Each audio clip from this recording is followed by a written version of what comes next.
Good afternoon. If you could come in and take your seats, we will begin. This is Capital Clarity.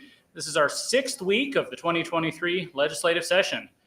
As you know, Capital Clarity was started by former Lieutenant Governor Janice McKeon as a way to connect the people to the legislative process and to their government. And Idaho Freedom Foundation has been honored to pick it up and keep it going for this year. And we're excited about what we've done so far, the guests we've had, and the issues we've been able to talk about. And we're excited for what is yet to come. If you go to our website, capitalclarity.com, you can see past streams. You can suggest topics for future streams. Next week, we will be having State Treasurer Julie Ellsworth talk about ESG, which is an important topic. But first, we have 2 guests today, 2 speakers, to talk about a very important bill that I know we are all concerned about. If you recall, last year there was a bill, House Bill 666, that would have closed a loophole that allowed children to be given materials that are downright pornographic. And it passed the House, but then ran into a roadblock in the Senate. But this year, the Senate has changed. This year, we have a lot of great conservative senators who are not afraid of the big lobbies and big business and the special interest groups that have exerted so much pressure in the past. And if you've watched any of the Senate committee hearings or the streams from the Senate floor, you've seen these new senators in action, and we are very excited about that. Before we get going, I just wanted to let you know we have a sign-up sheet in the back. It basically puts you on our email list so you'll not miss upcoming news about Capital Clarity and other IFF events. We also have our Radical Gender Toolkit in the back. That's a booklet that we put together with the help of national experts who are looking at the issue of gender confusion and how it's impacting our children and what we can do to protect them from that. And that does go hand in hand with this issue of materials in schools and libraries. So to introduce today's topic and today's speakers, I would like to turn it over to IFF Senior Policy Fellow and former Representative Ron Nate.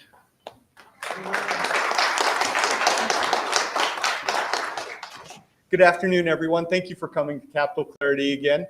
I'm Ron Nate, as he mentioned, Senior Policy Fellow at the Idaho Freedom Foundation. I've been a past legislator, served for 3 terms in the Idaho House.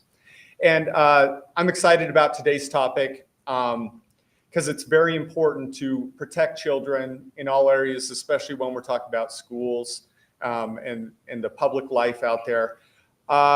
Last year, as Brian mentioned, we worked on a bill that got the number House Bill 666, which is ominous, but probably appropriate for the subject matter, because it is evil what is happening to kids out there. I got involved kind of by accident by asking a question in JFAC and finding out that librarians across the state informed me how loopholes in our law were allowing libraries and schools to put harmful materials into our schools and libraries. Come to find out that I was not the only one ending up working on this. Prior to that, and for maybe months and years before that, the Idaho Family Policy Center with President Blaine Conzatti has been working on it, and they have really taken up the charge this year on getting it done. It got stalled last year in the Senate, and props to the Idaho Family Policy Center for taking up the lead on this bill and on other very important bills, including the protection against genital mutilation of minors and protecting them from really getting abused by doctors and therapists. And so they've been working on that, and they've got that across the House floor, and they're just doing great work this year, and we appreciate everything they're doing and want to be supportive.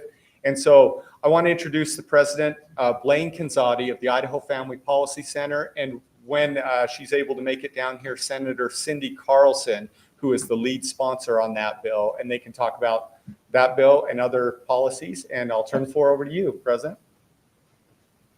Thank you.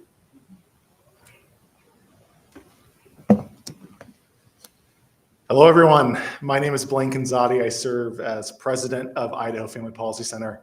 I'm so thankful for Idaho Freedom Foundation putting on this Capital Clarity event. I've been to several myself, and I've talked with many of you who have expressed how informative these gatherings are. So It's good to see you all, and again, grateful for the work that Idaho Freedom Foundation is doing in the state, at the legislature and elsewhere.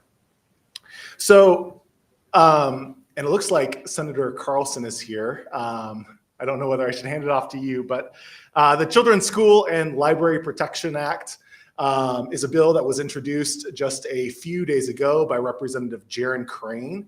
It was introduced in the House State Affairs Committee. Senator Cindy Carlson from Riggins is sponsoring it on the Senate side. And this is vitally important legislation. And Ron began to explain some of the reasons why. But essentially, it has been illegal in the state of Idaho forever to make pornographic materials available to children. It's been a criminal act forever. First under the common law, and then under criminal statute. But here's the problem. In 1972, the state legislature passed a law that created an exemption for libraries, schools, universities, and colleges. That exemption is found in the form of what's called an affirmative defense. So if a prosecutor were ever to bring a charges against a librarian or teacher or whomever that's covered by that exemption, that individual or that institution would be able to plead an affirmative defense and essentially end the trial at that point. It's a huge loophole in our law. The purpose originally was for protecting academic freedom. And that was a big concern in the 1970s with ongoing cases regarding pornography. But here's the thing, right? When we're talking about children, academic freedom is not an excuse to make pornographic materials available to kids. So what this bill does is it requires that schools and libraries take reasonable steps to ensure that they are restricting access to these pornographic materials when it comes to kids, that they take reasonable steps to make sure that kids are not accessing these pornographic materials in schools and in libraries.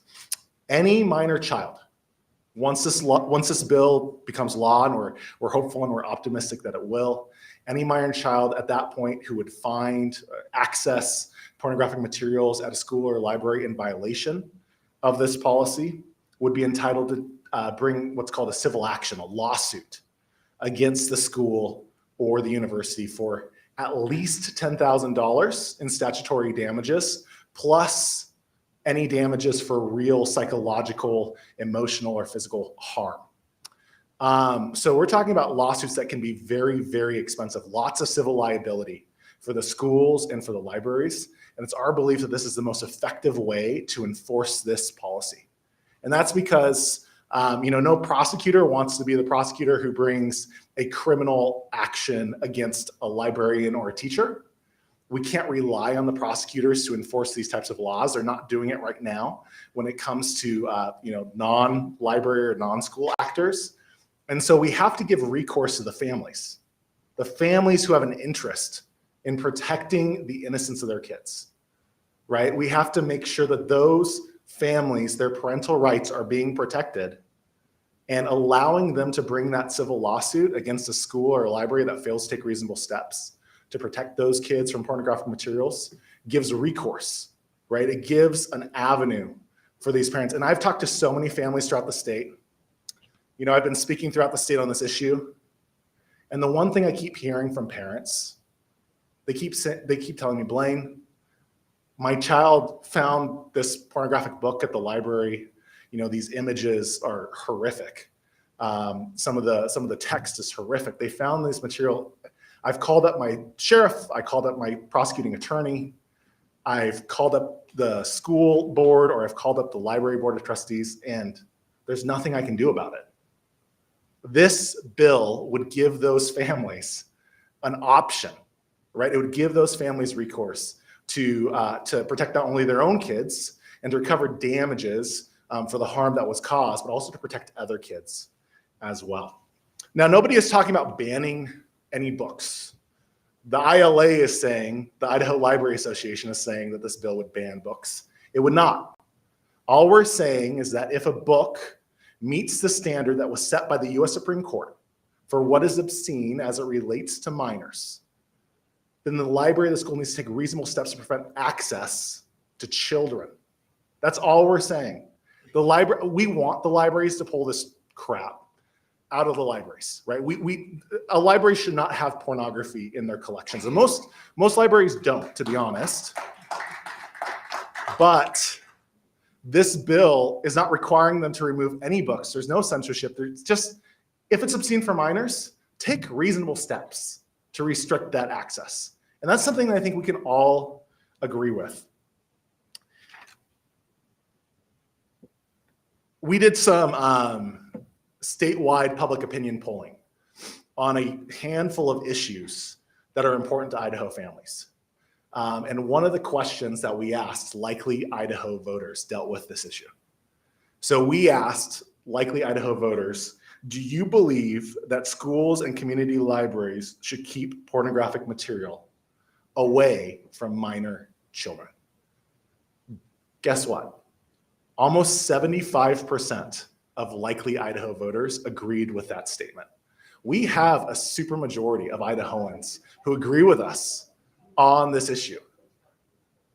We really do. And so I'm excited about the opportunity this year to advance this legislation, to take care of this issue once and for all, and to make sure that the innocence of our kids are protected. You know, when I go and speak at places about this issue, one thing that I do, I have a presentation that I give, and on the screens we put images of some of the books that we pulled from the Boise High School library. And those images, let me tell you, when they pop up on the screen, like the room tenses up. There's gasps, and then there's several seconds of silence. And then there's like heckling from the audience as they're trying to interact with the pictures because the pictures are so obscene. We've identified at least 19 communities in the state of Idaho where they have either a school or a public library that is making obscene or pornographic material available to kids. At least 19 communities. That's pretty incredible. In 2003, the US Supreme Court said that libraries have a compelling interest to make sure that children do not access pornographic material in their collections. We agree with the US Supreme Court. We're using the test that was created by the US Supreme Court for determining what materials are obscene and what materials these institutions should restrict access to depending on that child's age. And I think, again, that's something that everyone can agree upon.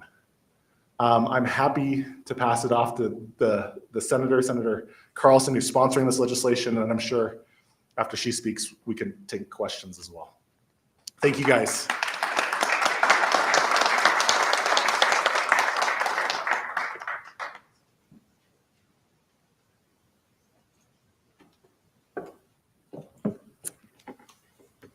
Hello, I'm Cindy Carlson.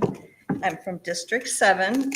I wasn't really sure what to tell you today, but I think I'm going to tell you a little bit of background on why I ran for office. It was revealed to me that the legislature could need some conservative voice, more conservative voices. So I was encouraged to run last year, did not have I have never run for political office other than school board.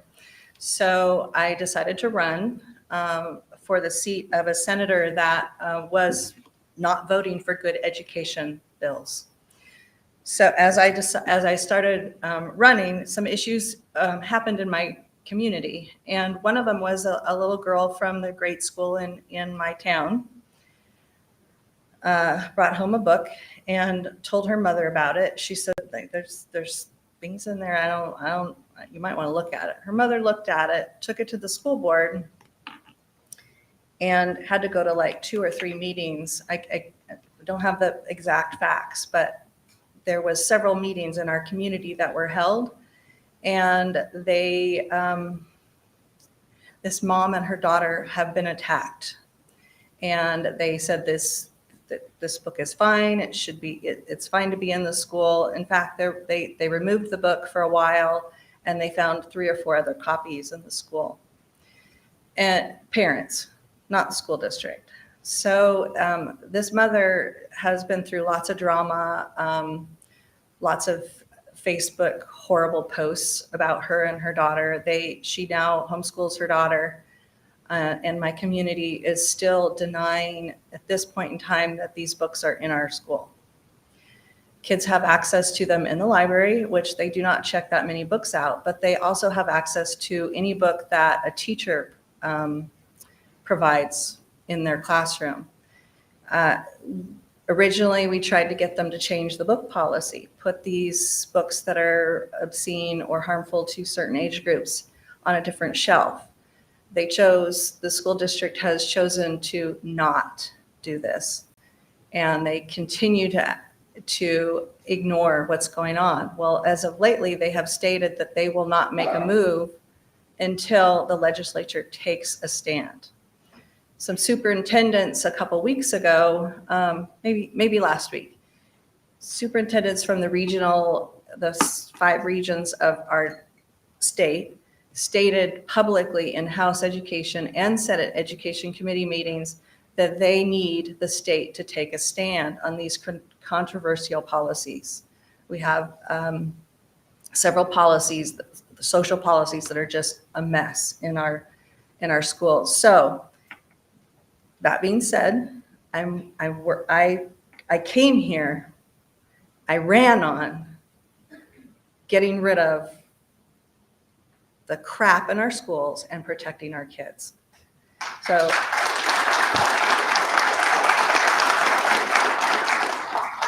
every single vote I take regarding education will be to protect kids and that will be my take on protecting kids. And I'm hoping that it's the position of most parents, the votes that I'm taking.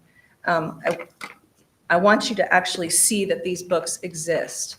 This book is not available in my school, but it's available for up to 10-year-olds. And this is very alarming, what's inside of it.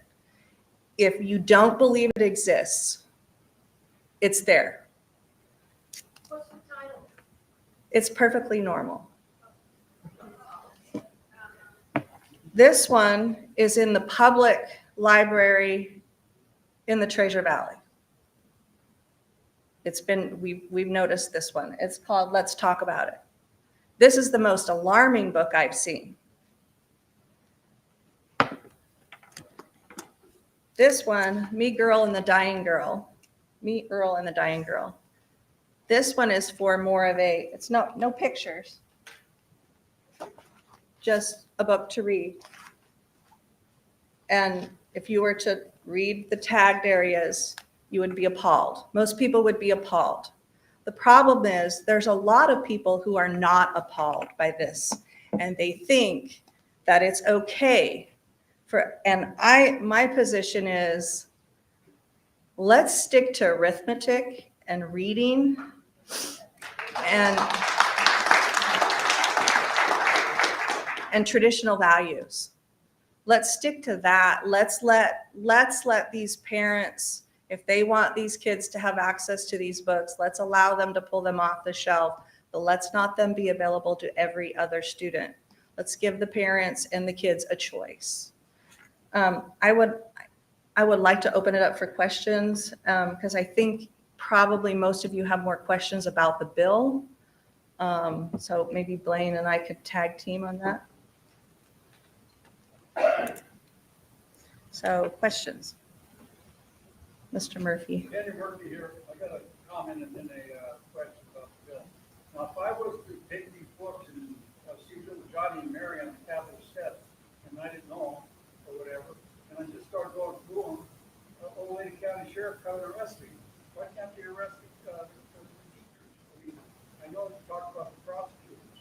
So that's my first point. My second point is, when you sue these teachers and librarians, aren't you in fact basically suing the taxpayer? Because they are paid by the taxpayer. Are you suing the teacher individually or the school district? After the bill's passed or before? After the bill passed. You want to take that? Yeah, and those are really good questions. So right now, if you to answer your rhetorical question, if you were to distribute pornographic material to children on the Capitol steps, you would be exposing yourself to criminal liability. Now, whether a prosecutor would be willing to bring charges against you is a different question, but certainly under the law as it exists right now, you would be exposing yourself to that criminal liability. A librarian or a school teacher would not, because that librarian or school teacher would be entitled to an affirmative defense under that criminal section of code that exculpates their criminal culpability. Wow, there's a lot of P's in that phrase. Sorry. Rids them of criminal culpability in that instance. Now, on your question of whether or not you're suing the taxpayers, yes, you could look at it like that. However, there's a long-standing doctrine in common law, and this doctrine was affirmed by the state of Idaho in its Tort Law Act, which says that any employer is responsible for the actions of their employees within the scope of their normal employment. So if a public school teacher sexually harasses or molests a child, the school would be financially liable, civilly liable for that act, because that would be within the normal scope of that school teacher's employment, right? The school teacher is looking over the child. So let's draw a corollary now to the library issue. You have a community library, let's say, that is making pornographic materials available to kids. If this bill were to pass, we would change statewide policy, and we would now say that it's illegal for those schools or libraries to make that material available to kids. If the librarian still breaks the law, right, by making those materials available, then the library itself would be civilly liable for that. And again, that's a long-standing common law doctrine. And any of you guys who are private business owners, right, know that to be true as well. It's the same in the private sector as well.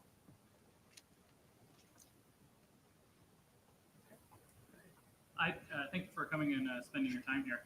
I just wanted to ask, for the benefit of the people here, what is the bill? Where is it? And what's the process that it's going to go through? It's called it's House Bill 139, and it's the Children's School and Library Protection Act. What was the next question? And where is it now, and what's its future process? So it's been introduced in the State of Affairs. It got sent to House Education, and it will be presented hopefully next week in House Education. So we have to. So the process would be House Education, then if it passes out of committee, which it should, then it goes to the House floor, and the House, there's optimism that it'll pass on the House floor, come to the Senate side, and it should come to committee, hopefully the Senate Education Committee. It could go to State of Affairs in Senate side, and then it would go to the Senate floor. And then if it passes the Senate floor, then it would go to the governor for signature. I think we had one in the back, the very back. I appreciate what you guys are trying to do. I'm really interested in why we appear to be taking such a long position and allowing immorality to really into our culture when it's arguably responsible for the country in certain situations. I've heard before people saying, we should allow these people to express themselves freely because that's what our children. Are we that realistic to believe that we don't believe that we can specifically create for our children? I believe there is an agenda for our children. Why are we taking why are we taking such a prominent position saying, well, it's okay, we don't really want safety in our country, but it's okay if he's in the room next door? Is he in the room next? I mean, what are you referring to? We're trying to hit every single angle of how our kids are being attacked. Except for we're still allowing material to exist when we know that that's a moral and religious and arguably Christian culture. We shouldn't be allowing it in our country at all. I'm actually trying to you're correct. We have a lot of issues. We're all every single legislator that I have been working with this session we are all trying to do just plug away at these things that, in my opinion, I wasn't doing my part. And so I decided to run for office, and I'm doing my part. And it's up to every single one of you in this room, because you all care. You seem to care because you came, right? It's up to every single one of us to do our part and to get this crap out of our society.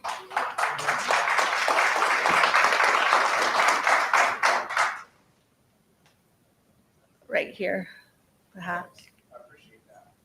Coming back to the local areas, we can't start at the top, like he's talking about. Thank you for what you do. I was curious too about taking away funding from these districts, where that's the taxpayer money that this gentleman is talking about earlier. That would be another bill, but I'm just wondering if there's any talk about that. They don't have the funding. They don't have the funding. They don't have the funding for the library. I don't know if that's being looked at too. I mean, that's We are in a roundabout way, not exactly the way you're speaking about it, but I believe that we are. There's some things that we're trying to do. We're trying to give parents a choice in education. And that's where the ESA bill comes in. That was just passed through the Senate Committee, Education Committee yesterday. So that'll be going to that Senate floor. Right here. When you mentioned in the bill, the materials are restricted, that means, to me, that means they go to another room. I mean, what is your definition of restricted? Are they completely out of the library or not? It'll be up to each district. They will have to make a reasonable removal of the material. In my hopes, it will be that they remove them completely from a school, a K through 12 school that has no business being in a school.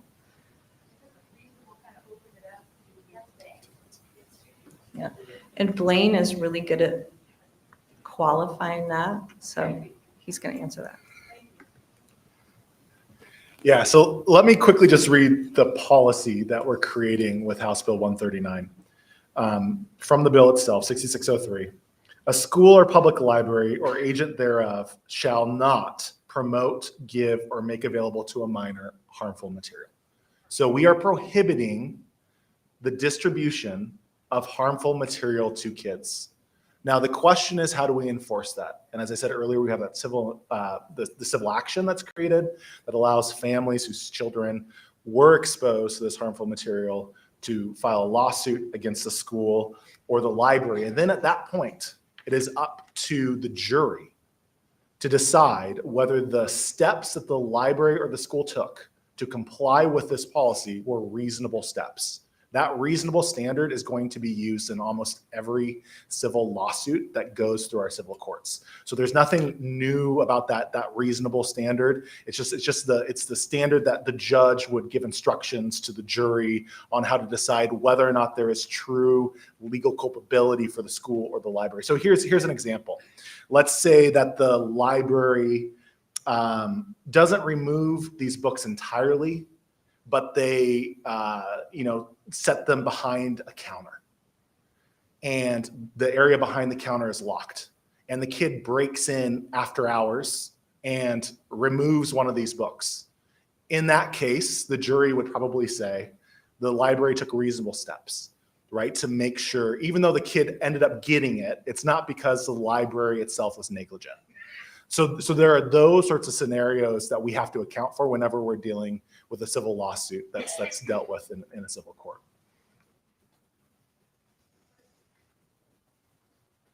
Let's try this side. This lady right here. Yeah, you. Okay. Maybe you're next. This, from a local perspective, because that is where we have to fight this, I believe, from the local perspective, to be involved in what's happening in our school district, in our cities. Blaine had mentioned that there was 19 communities that he is aware of that currently allow for this to happen. And I am curious to know if there is a place where we can find that resource list so that we, in those communities, can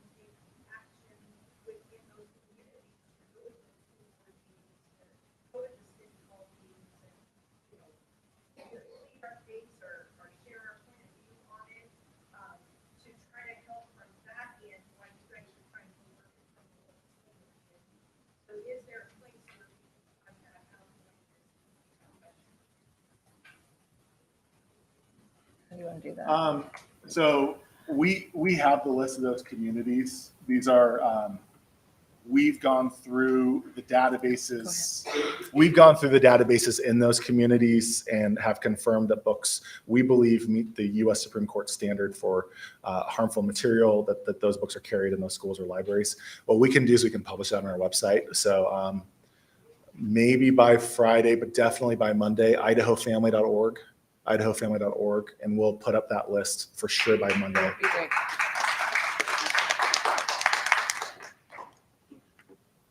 Okay, you're not looking, but you're next. Okay, Friday, I'm writing it down. So in your bill, you use the word harmful. It's a great term, but how are you defining harmful? The only way you go into a lawsuit. Determine if something is reasonable, violated those criteria that define harmful. That clearly stated in the bill. Yes, it is. Would you like me to read it? It's long. Harmful to minors includes in its meaning one or both of the following: the quality of any material or any performance or of any description or representation in whatever form of nudity, sexual conduct, sexual excitement, masochistic abuse, when it appeals to the prurient interest of minors as judged by the average person applying contemporary community standards, and depicts or describes representations or descriptions of nudity, sexual conduct, sexual excitement, sadomasochistic abuse that are patently offensive to prevailing standards in the adult community with respect to what is suitable material for minors, and includes but is not limited to patently offensive representations or descriptions of intimate sexual acts, normal or perverted, actual or simulated, masturbation, excretory functions or lewd exhibition of the genitals or genital area.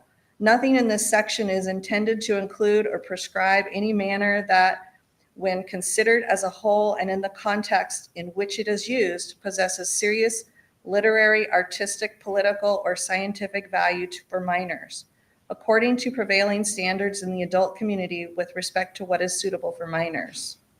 No depictions of any material or any performance or any description or representation in whatever form that as a whole has dominant effect or substantially arousing sexual desires in persons under 18 years of age.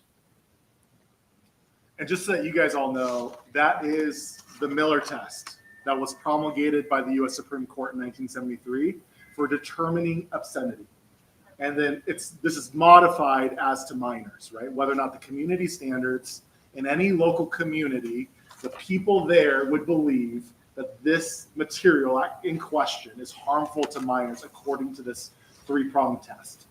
And as Cindy read, there's an exception in there for works that contain artistic, literary, scientific, or political value for minors. So again, that's the standard for minors, right? For minors.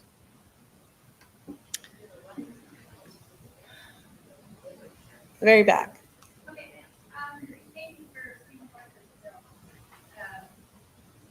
I think that, my opinion is that I've been following this for a long time, one of the reasons I don't support it. But, here's, if it was all presented at once, we would have all just freaked out. There's something called Common Core, the state got into it many years ago, and, we came in layers. The first layer, the last layer is the sexualization of our children. And this is coming, there's a symptom out there, there's something really wrong, but it's like, so you have to look at the piece that's putting this up, it's funny that came in enticement in the states to adopt these standards, and now it's like,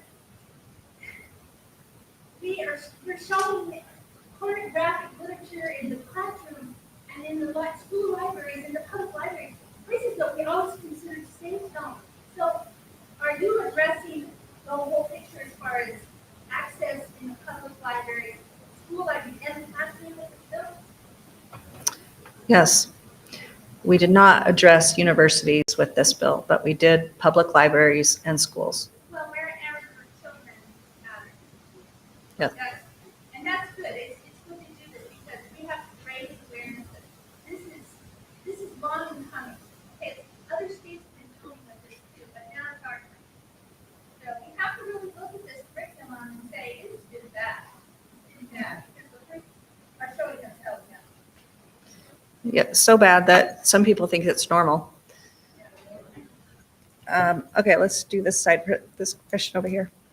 Hi, maybe this is covered, I came in a couple minutes late, but who are the, like corporations, foundations, think tanks, banks that are trying to push this whole agenda?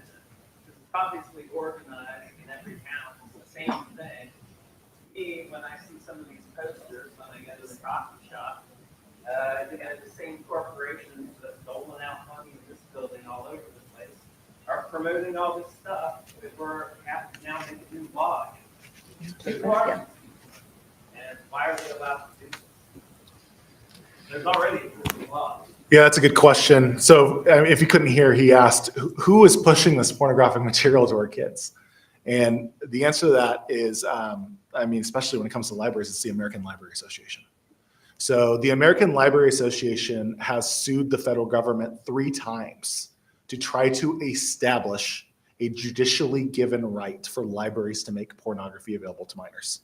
The most recent one was in the late 90s.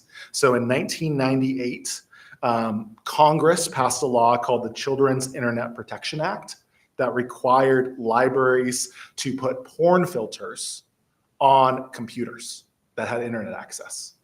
The American Library Association sued the federal government. That case ultimately ended up going to the US Supreme Court.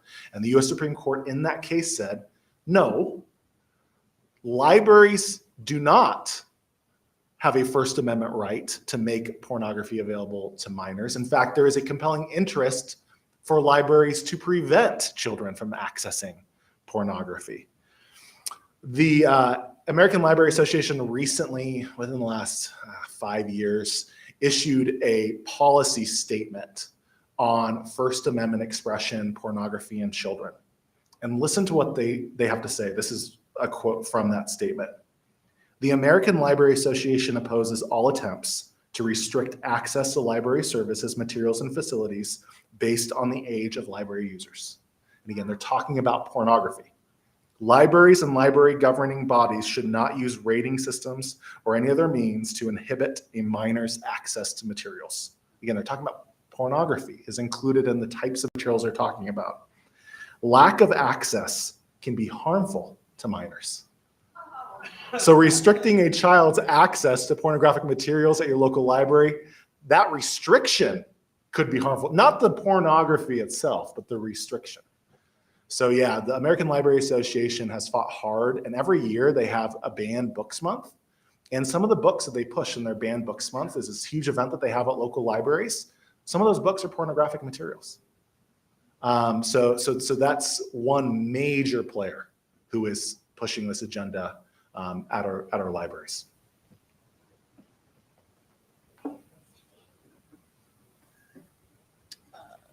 Way in the back. Yeah. Senator Carlson, you create any difficulty in the convenience that the bill has to go through in terms of the bill effective for a real vote? So I don't have a true feel for the House, but the House sponsor and the people I've talked to think that it will go through the House pretty easily. The Senate, if it comes to Senate education, it'll pass pretty easily in Senate education. If it goes through Senate State Affairs, it might be a little more challenging, but I believe that we'll be able to pass it in the out of committee and onto the floor, and I'm optimistic that yes, we'll be able to pass it.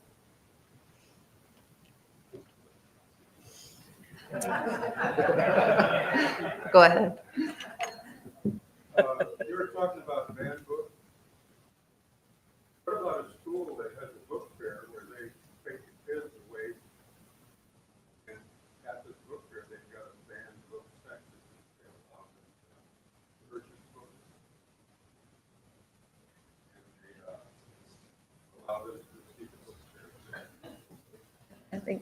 Blaine, you have more experience with that than I do. I haven't been privy to that.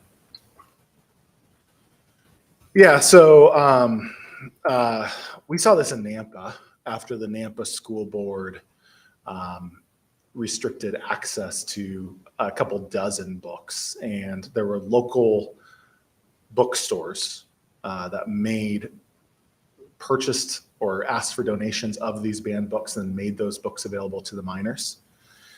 If this policy became law and the school itself participated in that, the school would be civilly liable.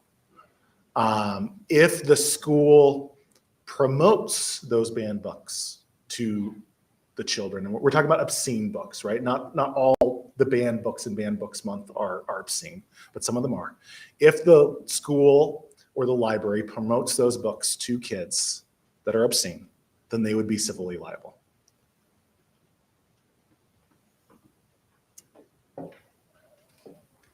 Sue? So what can we do to help you? First of all, thank you. Thank you. Thank you. And thank all our new legislators. A lot of questions are taken and we pray for you because we know you're getting the arrows. And so what can we do to come alongside and back you up? So Bill 139, we can follow it. We can write our senators, we can write our House reps. If that make a difference. So we're all like, yes, how can we rally? Yes, you can. Thank you for your prayers. I would say the best way would be to get your communities aware of watching this bill specifically and any of the other bills you're concerned about. And then as we move it, keep an eye on them. Some of you know how to manage through the Idaho legislature website. Get other people kind of aware of how to manage through it. Watch the committee meetings. Come testify. Sign up to testify. It's pretty easy, but you might need somebody that's kind of done it before to sign up. It's really important that your voices are known and that get a hold of the senators or the representatives that are going to be voting on these bills that you think might not be interested in voting for these bills. It's hard to know who those people might be, but I would communicate with all of them. It's best if you put a really good email of your own out and not just one that's that you all CC'd each other on. Does that make sense? Do you have any comments on that? Anybody else? Right here.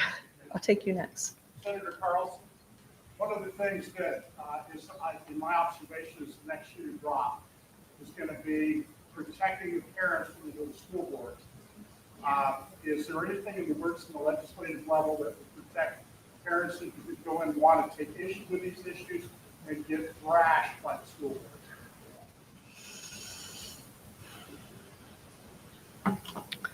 That's a hard one because I've been watching it happen for probably well over a year and a half. And it's happening all over in almost any kind of a public meeting that these policies are being reviewed and looked at and made, they're trying to shut us down. So that's a really good point. And I'm going to be checking with my legislators and see if we have done anything, drafted any bills that would help us with that. I'm not sure what we would do, but I will research that. And then we had you over here. Last year, I believe it was Chuck Linder said, it was written in the newspaper, saying that it was crazy that the House passed that bill, and that craziness wouldn't be happening at all, it wouldn't even get heard in the Senate. That isn't going to happen again. I think it was because last year, they all thought that we were going to put librarians in jail. And Librarians are adults, and they can choose if they want to work at a place that distributes that kind of material to children. They can get a job at, Staff Patty on watch told me, well, librarian is a minimum wage job. Fine, and quit and go get a job at McDonald's where you can hand out hamburgers. we've put some good teeth in this bill. So Yeah, we're going to let Blaine finish on that.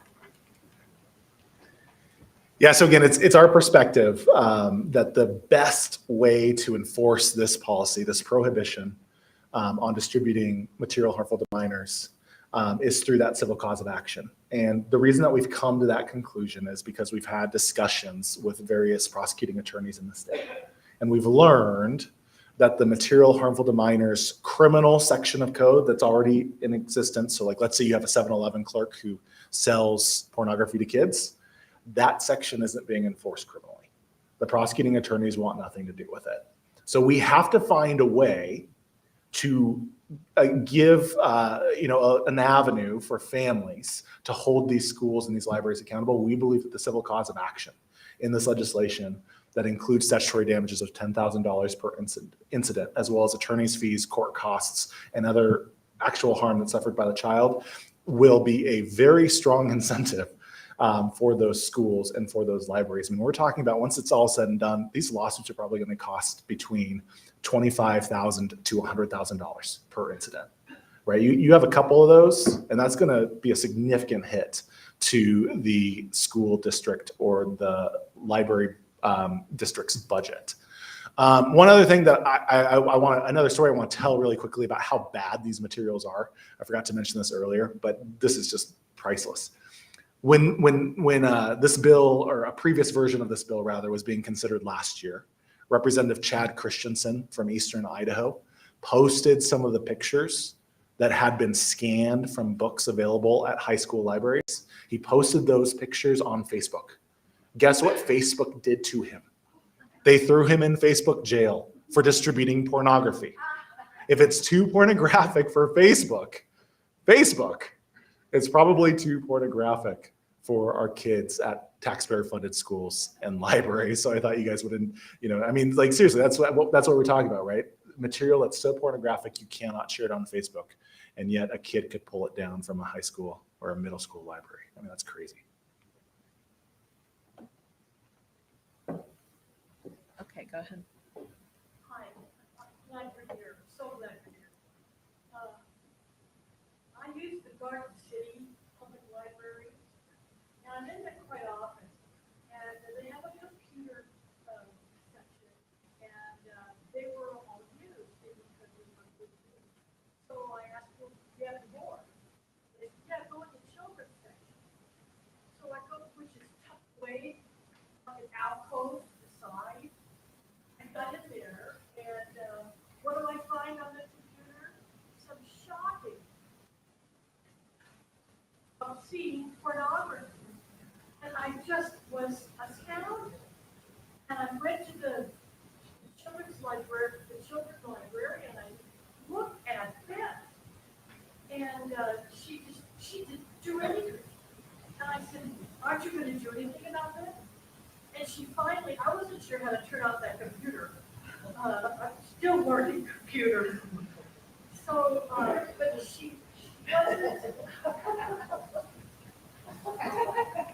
she wasn't overly concerned, but she did something to make it go away. Well, I then went to I found the head librarian, and I told her what had happened. And she just said, well, there's just nothing much. That is a true statement today. Appalling. I think we had one right. Yeah, this gentleman. Yeah, go ahead. Yeah, one is, this is a reintroduction of the bill. Does that mean it didn't get looked at last year? Is there a record for people that were opposed to this? And the other question is, the liability, so maybe 25,000, whatever it may be, does that come from the taxpayer fund? Or, and the perpetrator library gets picked up, only maybe speaking another time, and there's no punishment to fire that librarian? Is it just like taxpayers just keep paying out? So I'll take your second question first. So the family files a lawsuit against the school or the library. Ultimately, those damages are going to be paid by an insurance company, right? I mean, that's how these types of civil actions are dealt with. The insurance company is going to hire representation. They're going to do everything they can to defend the institution because they don't want to have to pay out, right? This is liability. So it's unlikely, very unlikely, that taxpayer dollars specifically are going to be used to pay these damages. Now, here's where things get kind of cool with the way we've designed this bill. Insurance companies don't want to pay out damages. They don't want to defend their clients. And so what they will do is they will change their policies. The policies that the schools or the libraries are required to abide by if they're going to be insured by the carrier. And those policies are going to say, hey, you have to remove these books, right? And it's going to be the insurance companies that are going to create the policies that end up driving the schools and driving the libraries to finally pulling these books off the shelves because they don't want to be exposed to liability. And here's what's going to happen. If a school or if a library keeps making this material available to kids, they're going to lose their insurance coverage. We've already seen that up in Boundary County. Yeah. We've already seen that up in Boundary County where the library up there lost their insurance coverage because they refused to pull pornographic and obscene books from the shelves. That will happen throughout the state if the schools and libraries don't take care of the issue. We're hopeful the schools and libraries will take care of the issue, right? They'll see the writing on the wall. They'll see that state law has changed. They'll see the civil liability they'll face. They'll consider the fact of increased insurance premiums or possibly losing their insurance coverage, and they'll take care of that. On your first question, Representative Nate and other representatives last year were working on House Bill 666. This is a total revamp. We've tightened it up. We've created a new enforcement mechanism. We've established a new policy. So we're hopeful that the new wallpaper on the bill will allow there to be, a good amount of distance between this bill and the fate that was suffered by last year's bill, and that maybe the new way that we're doing things, it's going to be more effective, but it also might be more palatable to some who are concerned about the criminal penalties or the jail time or that sort of stuff. My question is about the record of people that edited that bill last year. Yeah. Do we know who those people were? Yeah, so you could look that up on the legislative website. If you go to the 2022 legislative session page and search for House Bill 666, it'll have the floor vote for the House. The bill was supposed to go through State Affairs Committee on the Senate side. We never got a committee hearing. Now that chairwoman has retired.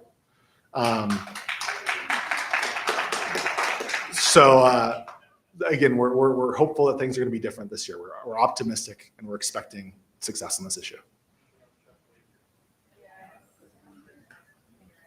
Thank you.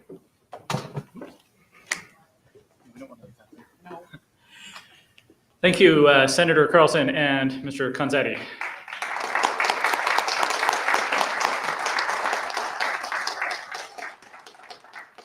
As I'm listening to this discussion, what I keep thinking is that this is not really the political environment that our founders envisioned.